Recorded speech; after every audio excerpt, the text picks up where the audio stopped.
అమ్మ 9 నెలలు మోస్తే నాన్న 25 ఏళ్ళు. రెండూ సమానమే అయినా నాన్న ఎందుకో వెనకబడ్డాడు. ఇంట్లో జీతం తీసుకోకుండా అమ్మ, తన జీతం అంతా ఇంటికే ఖర్చు పెడుతూ నాన్న, ఇద్దరి శ్రమ సమానమే అయినా అమ్మ కంటే నాన్న ఎందుకో వెనకబడ్డాడు. ఏది కావాలంటే అది వడ్డీ పెడుతూ అమ్మ, ఏది కావాలంటే అది కొనిపెడుతూ నాన్న, ఇద్దరి ప్రేమ సమానమే అయినా నాన్న ఎందుకో బాగా వెనకబడ్డాడు. ఫోన్లోనూ అమ్మ పేరే, దెబ్బ తగిలినప్పుడు అమ్మ అని పిలవడే, అవసరం వచ్చినప్పుడు తప్ప మిగతా అప్పుడు గుర్తురానందుకు నాన్న ఎప్పుడైనా బాధపడ్డా? అమ్మకి అన్నో కొన్నో బంగారు నగలు, నాన్నకి బంగారం అంచున్న పట్టు పంచి ఒకటి.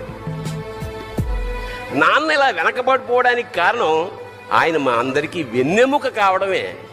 వెన్నెముక వెనక ఉండబట్టే కదా దన్నుగా నిలబడగలుగుతున్నాం. ఇదేనేమో నాన్న వెనకబడిపోవడానికి అమ్మ 9